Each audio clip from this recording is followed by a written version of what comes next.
ఒక యాక్టర్గా ఉంటూ ఒక యాంకర్గా ఉంటూ నేను మోసపోయాను అని తెలుసుకున్న తర్వాత నాకు ఫస్ట్ సపోర్ట్గా వచ్చింది మీడియా వాళ్ళే.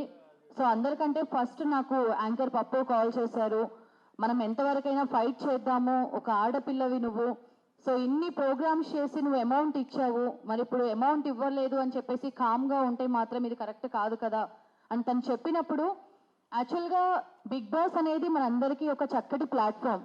ఏ ఆర్టిస్ట్ అయినా, యాంకర్ అయినా, ఒక డిఓపి అయినా, డైరెక్టర్ అయినా, కొరియోగ్రాఫర్ అయినా, ఏ రంగంలో ఉన్నా కూడా బిగ్ బాస్కి వెళ్తే మనకు ఒక బంగారు భవిష్యత్తు దొరుకుతుందని ప్రతి ఒక్కరు అనుకుంటారు. సో నేను కూడా అలాగే సీజన్ 7 కోసం ప్రయత్నాలు స్టార్ట్ చేసినప్పుడు సత్య గారిని కలవడం జరిగింది. అతను మా టీవీలో ఎవరు మీలో కోటీశ్వరుడు ప్రోగ్రామ్కి ప్రొడక్షన్ ఇన్ఛార్జ్గా చేస్తున్నారు. సత్య గారు నాకు 1 ఇయర్గా తెలుసు. సో అతనికి నేను కాల్ చేసి ఇలాగ ఆల్రెడీ నా ప్రొఫైల్ పంపించాను, మా ఫ్రెండ్ తల్లాడ సాయికృష్ణ గారి ద్వారా నా ప్రయత్నాలు నేను స్టార్ట్ చేశాను, అయినప్పటికీ కూడా మీకు తెలిసిన వాళ్ళు ఎవరైనా ఉన్నారా అంటే సత్య గారు నాకు పరిచయం చేసిన పర్సన్ తమ్మాలి రాజు.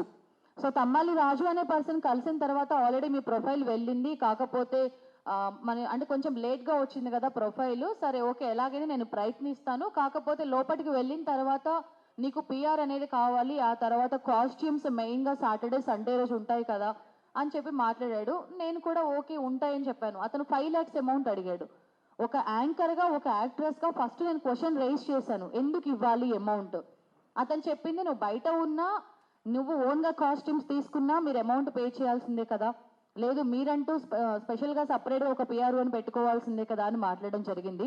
నేను అన్నాను ఓకే, తల్లడ సాయికృష్ణ గారు ఉన్నారు, నేను నమస్తే సేట్జీ అండ్ మిస్టరీ మూవీకి హీరోయిన్గా చేశాను, నాకంటూ పర్సనల్గా నేను మాట్లాడుకుంటాను అంటే, అలా కుదరదమ్మా, నువ్వు ఒకవేళ బయట ఎవరినైనా మాట్లాడుకుంటే ఎవ్రీ ఫ్రైడే ఒక న్యూ మూవీ వస్తుంది, లేదు అంటే బయట ఏదైనా ఒక హాట్ టాపిక్ కానీ ఏదైనా ఒక సెన్సేషనల్ న్యూస్ వచ్చినప్పుడు అతను నీ కోసం వర్క్ చేస్తాడా బయటకు వెళ్ళి వర్క్ చేస్తాడని మాట్లాడాడు.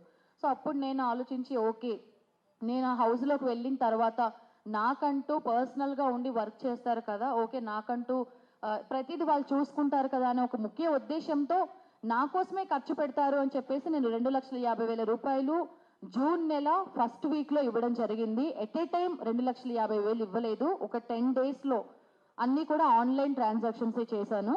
సో అప్పుడు నేను మాట్లాడినప్పుడు అతను ఎంత కాన్ఫిడెన్స్గా చెప్పాడు, నేనేమి నిన్ను బ్యాక్ డోర్ నుంచి పంపించడం కోసం కాదమ్మా తీసుకునేది, నేనేమో నా స్వార్థం కోసం తీసుకోవట్లేదు, సత్య గారంటే నాకు అభిమానం, సో ఆయన త్రూ ద్వారా నువ్వు నాకు పరిచయం అయ్యావు కాబట్టి నేను నీకు ఒక అన్నగా హెల్ప్ చేస్తున్నాను అని తను చెప్పడం జరిగింది.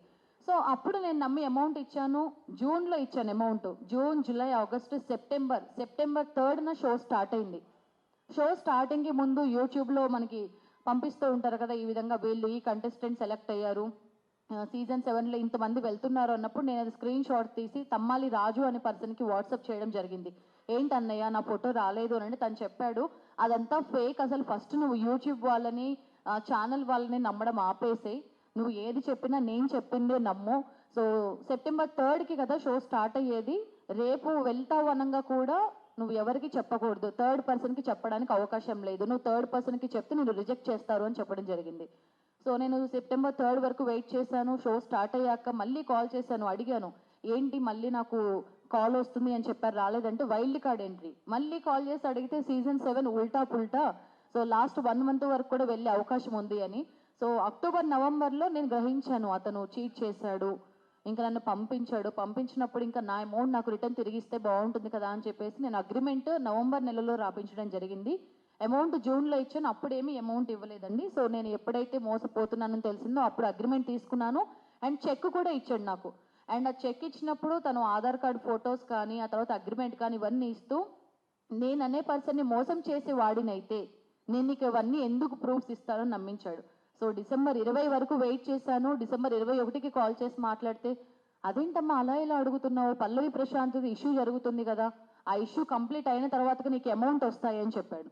మళ్ళీ జనవరి 1కి కాల్ చేశాను, లాస్ట్ అమ్మ నీకు జనవరి 6వ తారీఖు ఇస్తాను, ఆ తర్వాత నీకు అమౌంట్ ఇవ్వకపోతే నువ్వు ఏమైనా చేసుకొని మాట్లాడారు. నేను మళ్ళీ జనవరి 6వ తారీఖు కాల్ చేసి మాట్లాడితే, బిగ్ బాస్ టీం వాళ్ళు నీకు మార్చి 1కి ఇస్తా అన్నారమ్మా అని చెప్పాడు.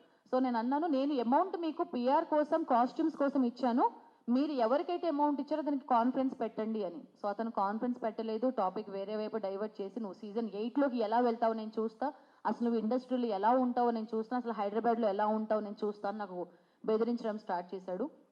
నేను ఇప్పుడు అంటే ఇన్ని మంత్స్ తర్వాత మీడియా ముందుకు వచ్చి ఎందుకు మాట్లాడుతున్నాను అని అంటే, అగ్రిమెంట్ ప్రకారం నేను లీగల్గా వెళ్ళాలి అనుకున్నాను కాబట్టి నేను వెయిట్ చేయడం జరిగింది. ఇది అగ్రిమెంట్.